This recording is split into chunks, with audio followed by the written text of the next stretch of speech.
And thank you, Scott, for all your hard work these past 2 days. I actually think both John's and Stephen's papers spoke really nicely. They followed one another really well. So no worries there.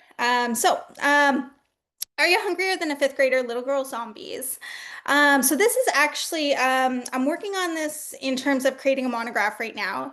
So this is a compiling of research that I've done in my honors masters and my doctoral work that kind of like built on one another. So I'm putting it all in conversation to see basically what can come out of that larger conversation between the three.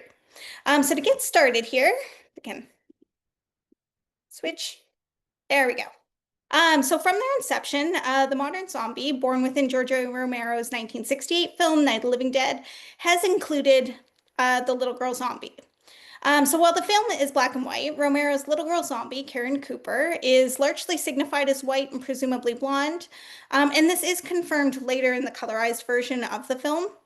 And she's marked by the overdetermining elements of the innocent little girl in America, such as the frilly dress and the manner in which, in the bottom screen grab here, she reaches toward the camera in a way a child would reach up to be embraced by a parent. As such, the viewer, like Karen's mother Helen, being in the POV, is interpolated into affirming Karen's innocence as they are asked to question their own politics of childcare in the moment that we encounter the child as zombie. If we, like her parents, continue to see Karen as a child more so than a zombie, then like Helen, we tend to face our own demise.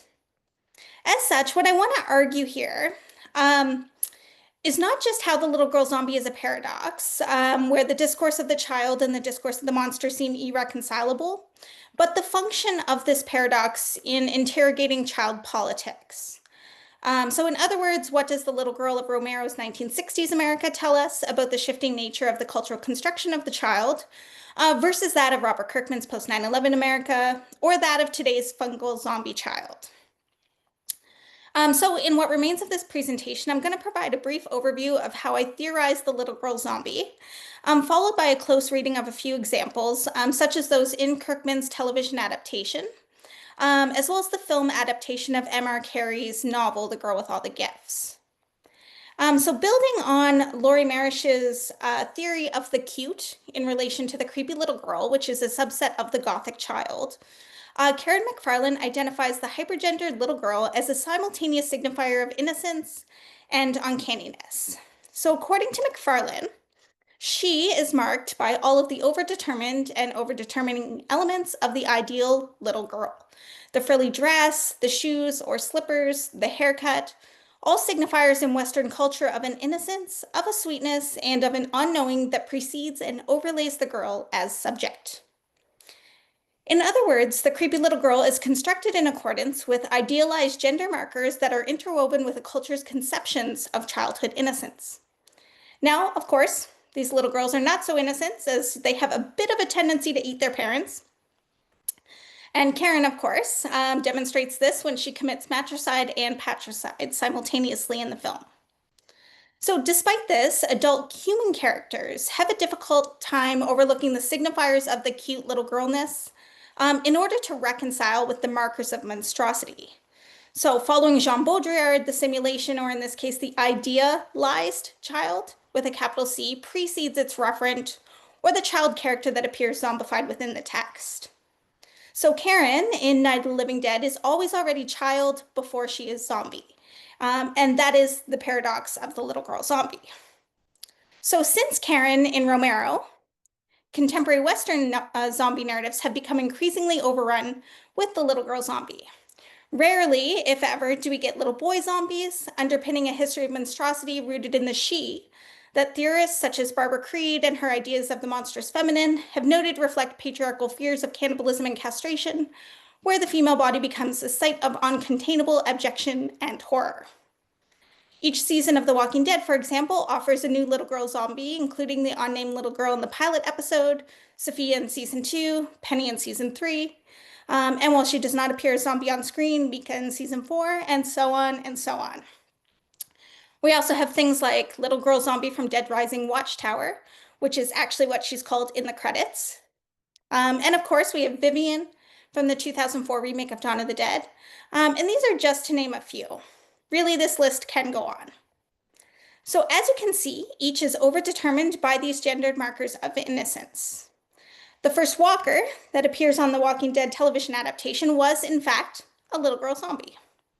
The 2010 pilot episode opens with Rick Grimes looking for fuel at a gas station. As he strolls through the debris, he first sees toys strewn across a parking lot, such as a toddler's plastic pink and purple bicycle and a dirty baby doll with no clothes. What makes these objects uncanny, is their state of abandonment. The toy, which is usually clung within the arms of the child, as we can see here, also marks the absence of the child when we see it abandoned in the streets. Next, peering underneath a car, Rick sees a pair of feet in bunny slippers shuffling along. And finally, as he stands and rounds the car, he witnesses what seems to be a little blonde girl in a pink robe that he only sees from behind. His response in this moment is little girl, with an upward inflection at the end, forming a question of her identity as such. And then immediately he identifies himself as a policeman, suggesting that he is primed to save the child in this moment, and proclaims, little girl, don't be afraid, okay? Little girl.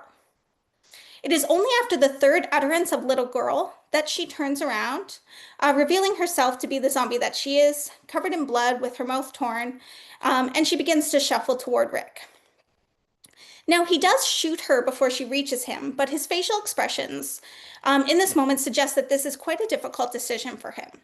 And then the scene immediately cuts to the opening credits, which is signifying that shift in kind of the cliffhanger, thriller, suspense kind of moment that we get.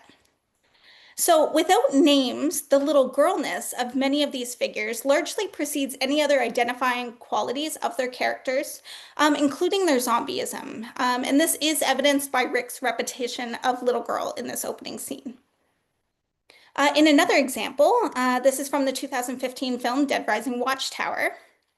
Maggie searches for her unnamed missing daughter, referred to only as Little Girl Zombie in the credits. In the scene where we meet Little Girl Zombie, Maggie enters a dark room filled with an indistinguishable mass of zombie bodies. The only figure presented in detail is that of what seems to be a little girl sitting in the center of the room. Not only does her pink and blue frilly dress and braids bespeak a hyper-gendered innocence, but every cinematic device in the scene is employed to privilege her little girlness. While other bodies are depicted in darkness, Little Girl Zombie sits in a little bit of light that seeps into the room, a kind of effect that is also employed during scenes with zombified Penny in The Walking Dead. I apologize, my dogs are barking. Moreover, an uncanny lullaby plays in the background. So due to the limitations presented by her zombie limbs, she walks kind of off kilter, arms out to the side, in a mimesis of a dark ballet, if you will, like she's playing or performing in this scene. Here, her mother Maggie kneels on the floor and spreads her arms, calling, "Mummy's here, Mummy's here." And this establishes Little Girl Zombie as the child in need of care, very similar to what Rick does when he identifies himself as a policeman. So Little Girl Zombie drops the torn, half-chewed bear she was ripping apart only seconds before and steps into Maggie's arms and consumes her, similar to Karen in Night of the Living Dead. So the camera angle at this moment actually shifts, and we see a close-up of the barely recognizable remains of the toy lying on the floor, abandoned, just like the toys we saw in the opening scene from The Walking Dead, reaffirming the relationship between child and toy and how the separation of the two marks the inevitable loss of the child itself. So while we never find out exactly what happens to Little Girl Zombie after this scene, she does not appear again in the film and is not talked about again. So in many of these narratives, what happens is that the Little Girl Zombie has a very short lifespan on screen. Penny is likely the exception, as she appears in several episodes, but overall she does not get a lot of screen time. And the other characters, such as Michonne, are largely haunted by this silent duty to eliminate them.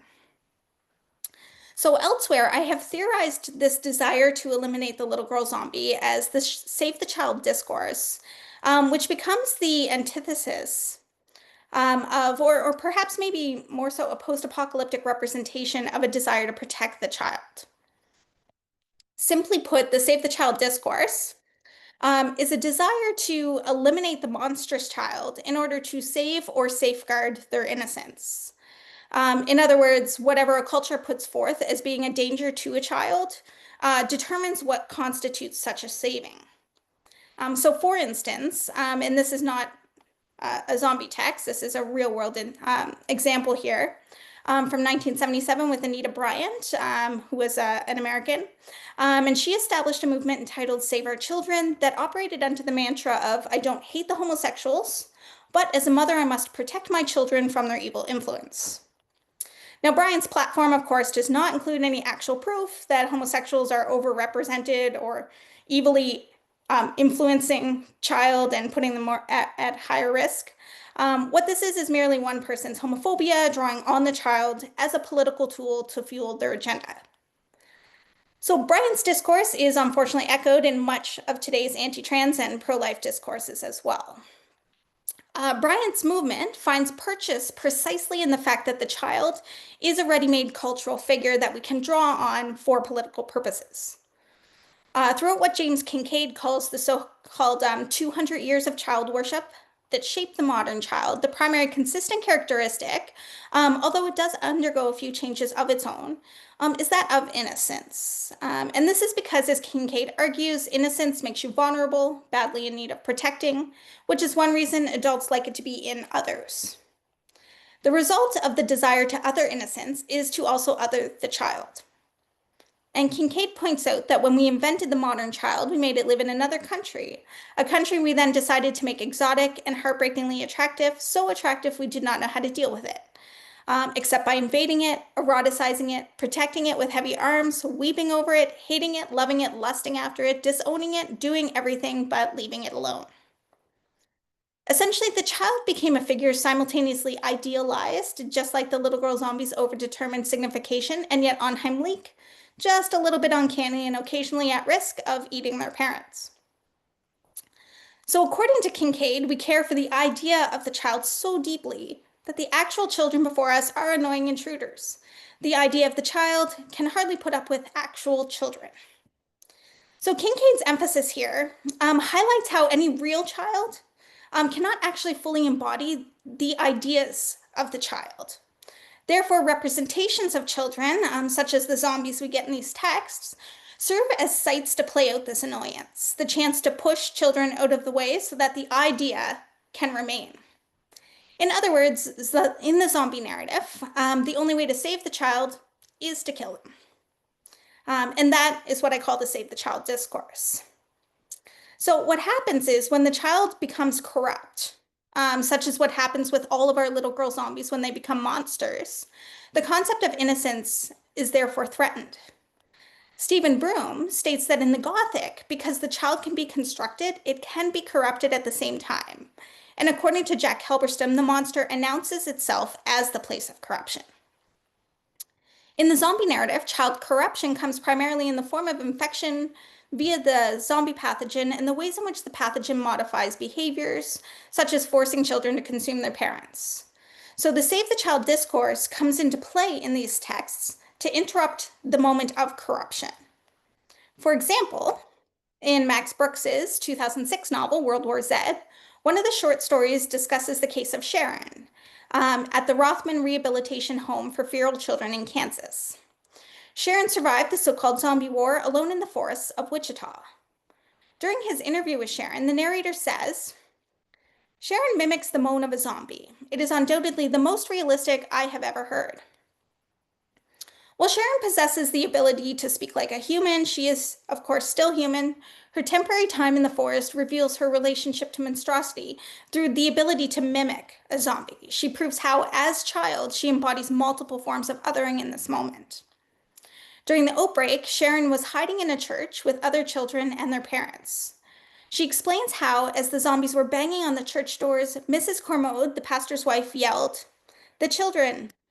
Don't let them get the children! Save the children, save the children." Abby, one of the little girls, cried hard. Mrs. Cormode picked her up. Sharon mimes lifting something or someone up and swinging them against the wall, and then Abby stopped. Mrs. Cormode's actions suggest that her idea of saving the children is to kill them. And Sharon's mother is even drawn into Mrs. Cormode's interpretation. Sharon explains how her mother's hands move down from her throat, or from her face to her throat, tightening into a strangling grip. I won't let them get you. I won't let them get you, she screams. It is only at the intervention of another mother, one that does not subscribe to Mrs. Cormode's idea of saving the child, that Sharon is freed from her own mother's grasp and gets away. So while Sharon is not necessarily a little girl zombie per se, she straddles this mixed human zombie hybrid space. And as such, the Save the Child discourse reveals this imperative to destroying the child because actually saving them, in most cases in the zombie narrative, is not really possible.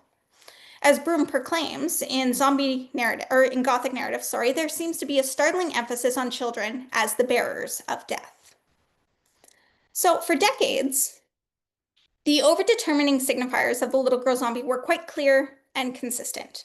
Generally always female, white, primarily blonde, dressed in frilly dresses and nightgowns, carrying a teddy bear or a doll, and often depicted in the singular.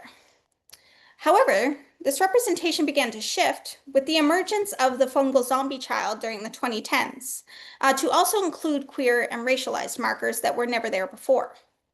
And this is what we get with things like The Last of Us and The Girl with All the Gifts. Melanie, for instance, while written in Carrie's 2014 novel as having skin as white as snow, is played by Sinia Nanua in the 2016 film remake. And she's an Afro-British actor, darker skinned, of course, and depicted with short hair. She wears pants, is never depicted with a toy, does not die, and is not the only child zombie in the narrative.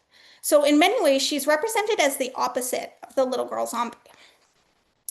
Moreover, Melanie has often been read as a queer character whose hunger is expressed through her sexual desire for Miss Justineau.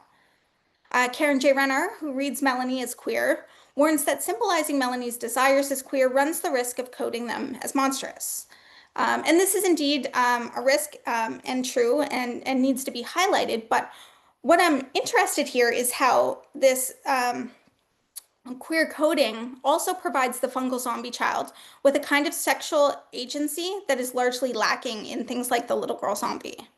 After all, part of the construction of innocence for the child is a resistance to any sexuality because sexuality demonstrates a knowingness. Broom's Gothic child, as well as McFarlane's creepy little girl, are uncanny precisely due to a knowingness that interrogates constructions of childhood innocence. And so the sexual agency of the fungal zombie child resists such constructions of innocence. And unlike the hypergendered aspect of the little girl zombie, which suggests ascribing to a binary gender and heteronormative narrative, in many ways the queerness of the fungal child zombie disrupts larger heteronormative and heteropatriarchal views. Melanie, after all, is not represented as overly feminine or in need of protection in the text. Well, Ellie from The Last of Us is not explicitly represented as zombie. We could have a conversation about where she fits within that discussion. She is represented as cisgender female, but she's also a lesbian. She's not coded as particularly feminine. She does not carry a toy either. Embodies a knowingness that exceeds other children in the text and does not necessarily ever really need saving. So even when Joel acts as her protector, she proves on multiple occasions that she can take care of herself and at times take care of him as well. So like Melanie, Ellie embodies Lee Edelman's proposed impossible project of a queer oppositionality that would oppose itself to the structural determinants of the political child. In other words, it is the mycelial modalities of the fungal child zombie that might make room for the possibilities of Edelman's queering impossibilities. Thus, it's not merely the representation of them as queer, lacking feminine markers, knowing, less innocent, and so on, as the antithesis of the little girl zombie, but in embodying a fungal modality of zombieism, they also disrupt larger cultural structures, including who or what the child is or could be. Thomas M. Stewart claims that Gothic characters exhibiting a kind of transfluidity of body, time, space, and so on, in the manner that Melanie and Ellie do, sit on borders and boundaries, mocking taxonomic and evolutionary discourses. Stewart, who builds on Edelman as well, goes on to note that these transtemporal, transgender entities rupture reproductive futurity, the basic foundation of the contemporary social structure. So Melanie and Ellie are therefore transfluid characters, and the presence of the transfluid character in a text, Stewart argues, is a kind of queer disruption with the possibility of transforming bodies more broadly. Jolene Zagarevich believes that transgothic discourse acknowledges trans as connoting unstable, transient, or in between, but also as involving moments of transformation, development, creative reorganization, and reconstruction. The bodies of fungal zombie children then have the potential to disrupt, dismantle, and reconfigure other cultural constructions and issues. Including the queer and gender inequities that we note above with the little girl zombie, but also race when we think about Melanie's darker skin in the film, and anthropocentric issues more broadly. So, to conclude, these characters, unlike their hypergendered little girl zombie counterparts, are also the most likely to survive without the intervention of adult characters. While Miss Justineau saves Melanie several times throughout the film, in the end, Melanie proves she does not need saving. It is Miss Justineau's realization that she cannot save Melanie in the manner that she has been led to believe children should be saved that results in her accepting Melanie as not merely just little girl, but also as a kind of fungal monster. In the novel, Miss Justineau admits, seeing the child turn into the monster right before her eyes has made her understand at last that both are real. There is no future in which she can set Melanie free or save her. So ultimately, Miss Justineau's realization here allows Melanie to just exist as what she is, as both a child and a zombie. Thank you.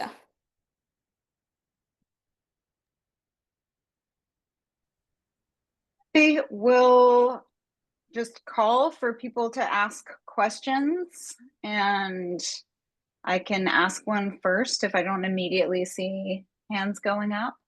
Well, I was just going to say I was really glad to hear Halberstam get a shout out, and I was also happy to see, or connectivity between the papers is always nice. So I was thinking about Gwen's paper from earlier today, and I don't know. I don't know if anybody has seen the trailer for the sequel to Megan, but I've been thinking maybe because the specter of Epstein is kind of haunting in the United States. Jeffrey Epstein and Trump I think it's national, it's like international media by this point, but there feels like there's something about the little girl as pre-sexual that maybe is a terror to some. So I don't know if that's something, but yeah, really, really interesting stuff. And there's a big moment in horror right now for Black